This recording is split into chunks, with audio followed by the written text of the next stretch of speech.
Today, I want to talk about attachment styles through the lens of Taoism. If you're not familiar with attachment styles is some research within, I want to say, psychology, looking at a couple different attachment styles they have attributed to individuals. I don't agree with all the research, but I do think it is a useful tool with which to look at the world. So in these attachment styles,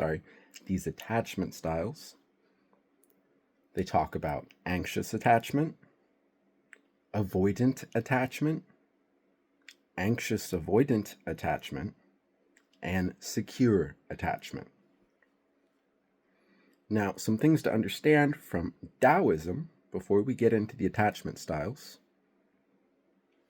is within Taoism, one of the central goals, if you will, is the idea of Wu Wei, or the central path. And part of what encapsulates this central path, there's a lot more to it, is a balance of yin and yang. Now, what I love about Taoism is it introduces two vocabulary words that are incredibly useful in the Western world.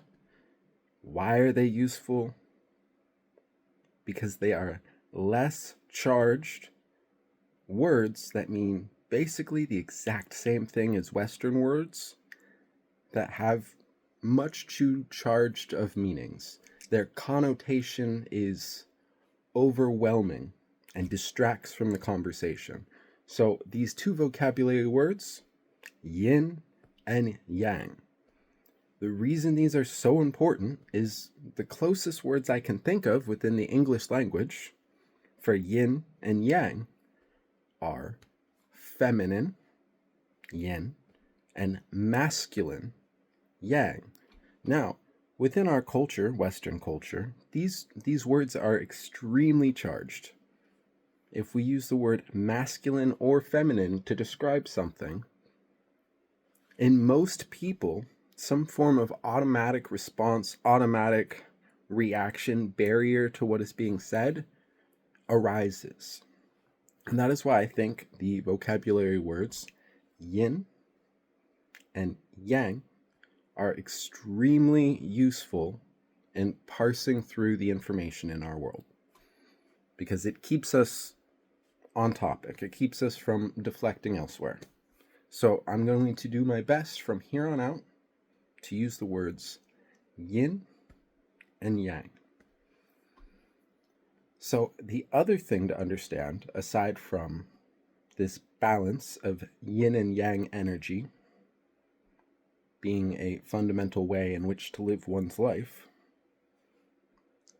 is an understanding that extreme yin, when pushed to its extreme, becomes extreme yang. And extreme yang, when pushed to its extreme, becomes extreme yin. Now, if we look at this phenomena as a change happening over time, it's teetering back and forth between extreme yang and extreme yin.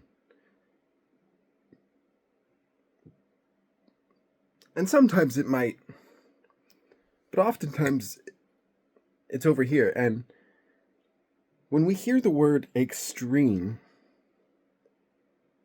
it's easy to assume within the Western concept of extreme that if one thing goes from one extreme to another, isn't that great? It's going to its opposite's extreme. If it was a bad thing at this extreme, wouldn't it be a good thing at the other extreme?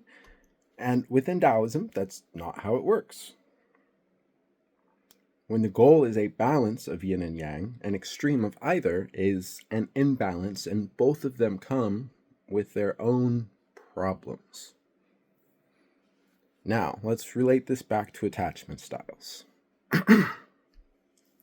When we look at the avoidant attachment style, we are looking at a yang attachment style. It is characterized by a lot more doing. However, the caveat here is, despite the fact that there's a lot of doing, yang going on here, when it's the avoidant attachment style, what we're talking about here is an imbalance of yin and yang. So there is too much yang, not enough yin. So a lot of what's missing in this avoidant attachment style is this attention to detail, this observation, this looking, seeing what needs to be done. And as a consequence, doing might get done, but important tasks might get left undone. Things that do need attention might be ignored, despite the fact that things are getting done. So the right things might not be getting done. That's an avoidant attachment style. Men, just so you know, women prefer an avoidant attachment style because at least you're doing something. Because now we're going to get to the yin. What happens when you have an imbalance of yin and yang? Keep in mind, the goal here is a balance of both, which we'll get to, the secure attachment style. So when we have an anxious attachment style, we're looking at a very yin attachment style. Now, what consequently comes around with an imbalance of way too much yin and not enough yang at all is there's not very much doing happening at all. However, there is a lot of observing. You are seeing all of the things that need to get done. You're being overwhelmed by all of the things that need to get done. And this brings us perfectly into the anxious avoidant. Because when you hear anxious avoidant, you think a combination of yin and yang. Isn't that the goal?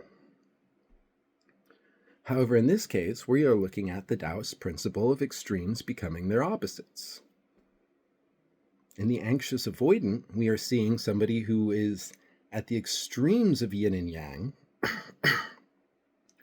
bouncing between anxious, looking at everything, getting so anxious and so overwhelmed that they just start doing, but in this state of doing, they're not maintaining their awareness of what needs to be done, and they bounce back and forth between the state of anxious, overwhelm, and doing while avoiding looking at anything. And so the end goal is neither doing or not doing, observing or not observing. The end goal within Taoism is the Wu Wei, the doing, not doing, or in this case, balancing being anxious and being avoidant. So balancing, having that best of both worlds, if I dare, of doing while remaining aware of what needs to be done. Doing while not looking away, not using this doing as an excuse to look away from what's making you anxious. And what's interesting, if I tie this back into this whole channel's purpose, which you'd think is mindfulness, and in reality it's bringing more Wu Wei, bringing more flow, more in the zone, more peak performance to more people, because this state is one in which I feel so good, I'd wish to share it with the world. What's fascinating about the flow research is anxiety, believe it or not, ladies and gentlemen, is part of the chemical cocktail necessary to drop you into a flow state. A proper challenge is one of the sets of vocabulary they use to describe what is necessary to drop you into flow state. Cortisol is one of the chemicals, the precursors to flow state. In order to even drop into flow, cortisol hits first, and then a flood of other chemicals come together to combine with the cortisol to drop you into flow state.